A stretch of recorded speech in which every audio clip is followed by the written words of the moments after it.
नमस्कार, मी वर्षा. सर्वांचं अगदी मनापासून स्वागत करते. तर आजच्या व्हिडिओमध्ये अशी चविष्ट आणि खूप छान रेसिपी बघणार आहोत बघा आपण. व्हिडिओ नक्कीच शेवटपर्यंत बघा.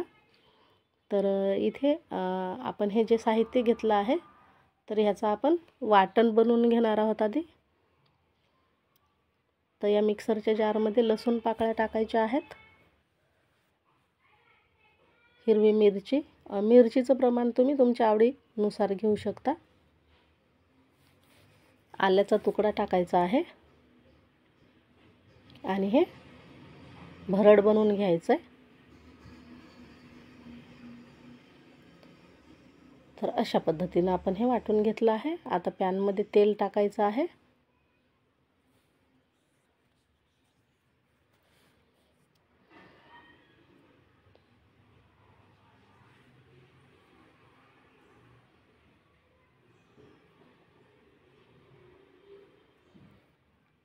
तेल व्यवस्थित गरम करून घ्यायचं आणि नंतरच यामध्ये मोहरी टाकायची आहे.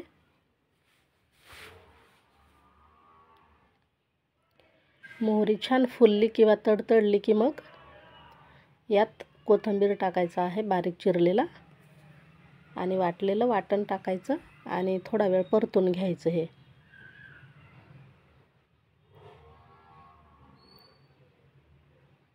थोडंसं परतल्याच्या नंतर यात कढीपत्ता तोडून टाकायचा आहे, म्हणजे याचा स्वाद छान लागतो. आता यात थोडीशी पाव चम्मच एवढी हळद पावडर टाकायची आहे आणि उकडलेले आलू टाकायचे. आता हे छान असं एकजीव करून घ्यायचं आहे.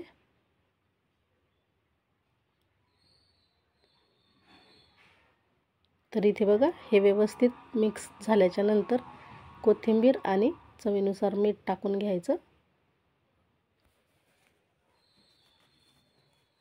आणि हे सारण थंड होण्यासाठी ठेवून द्यायचं आहे. आता हे बघा सारण थंड होते, साईडला ठेवून देऊ. इकडे तेल सुद्धा गरम करायला ठेवलं आहे. हे आहे इडलीचं बॅटर. डाळ आणि तांदूळ भिजवून नंतर वाटून रात्रभर हे फर्मेंट करून घेतलेलं बॅटर आहे. यामध्ये इनो किंवा सोडा टाकण्याची गरज राहत नाही, म्हणून हे छान असं आंबून घेतलं आहे.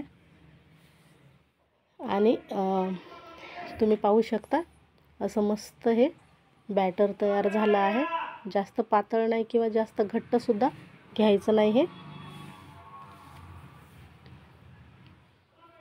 यामध्ये थोडंसं मीठ टाकून घ्यायचं चवीनुसार.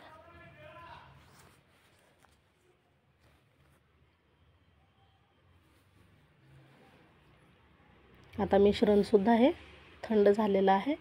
याचे आपण छोट्या छोट्या आकाराचे असे बॉल्स बनवून घेऊ.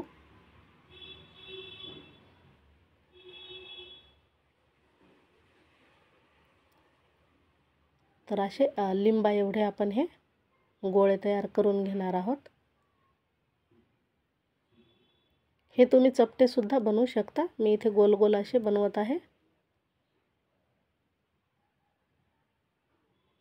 सर्व बनवून घ्यायचे.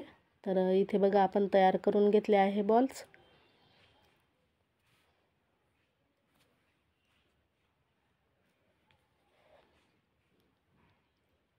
बॅटर पुन्हा एकदम मिक्स करून घ्यायचं आणि या मिश्रणाचे जे आपण गोळे तयार केले आहे ते एक एक या बॅटरमध्ये टाकायचं आहे. छान याला हे बॅटर लावून घ्यायचं व्यवस्थित सर्व बाजूनी आणि अलगद असं या चम्मचच्या सहाय्याने तेलामध्ये सोडायचे आहेत. तर हे आपण आलू वडे तयार करणार आहोत सर्व अशाच पद्धतीने. मस्त गोल्डन सोनेरी रंग येईपर्यंत तळून घ्यायचे आहेत. खूप छान कुरकुरीत होतात, अजिबात तेलकट होत नाहीत हे वडे आणि काहीतरी वेगळ्या पद्धतीने. तर एक वेळेला 3 किंवा 4 आपण हे कढईमध्ये सोडू शकतो. जास्त पण नका टाकू, कारण नंतर हे चिकटतील मग तेलामध्ये. तर आता हे व्यवस्थित असे हे तळून तयार झाले आहेत. तुम्ही पाहू शकता मस्त असे दिसत आहेत.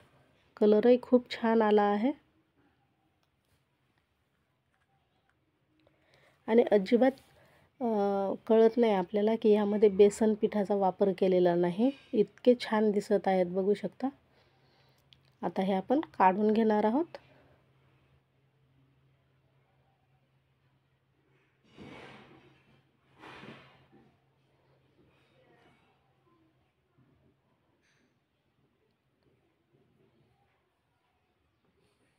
तर अशाच पद्धतीने आपण जे राहिले आहेत ते सुद्धा तळून घेणार आहोत.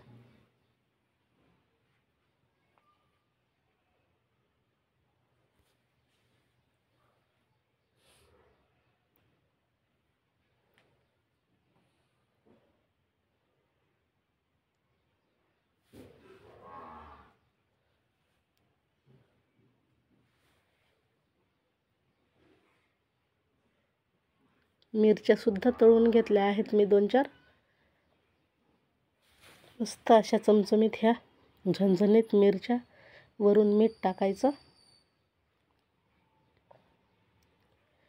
आपल्याला वडापाव सोबत खायला खूप छान हे लागतात मिरच्या सुद्धा.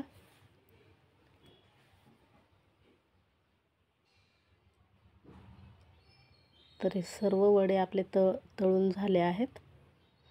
हे सुद्धा काढून घेणार आहोत आपण.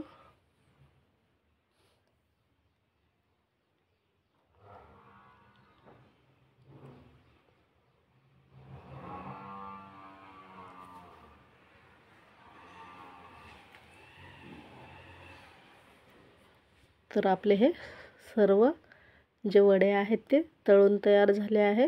इथे मी हे पाव घेतले आहेत बघा. तर आपण हे पाव मध्ये याला चीर देऊन घेणार आहोत.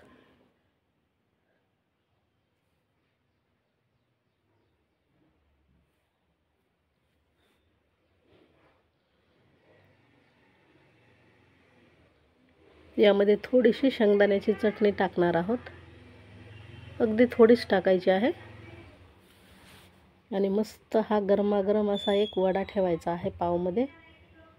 तळलेली हिरवी मिरची ठेवायची आणि मस्त असा ताव मारायचा आहे. झाले ना आपले वडापाव तयार. अगदी झटपट आणि थोड्या वेगळ्या पद्धतीने नेहमीपेक्षा. तर हे आजचे वडापाव तुम्हाला कसे वाटले नक्कीच कमेंटद्वारे कळवा. व्हिडिओ आवडल्यास लाईक शेअरही करा. आणि हो, अजून चॅनलला सबस्क्राईब केलं नसेल तर सबस्क्राईब करायला मात्र विसरू नका. पुन्हा भेटणार आहोत आपण अशाच छानशा आणि साध्या सोप्या झटपट रेसिपीसह. तोपर्यंत धन्यवाद.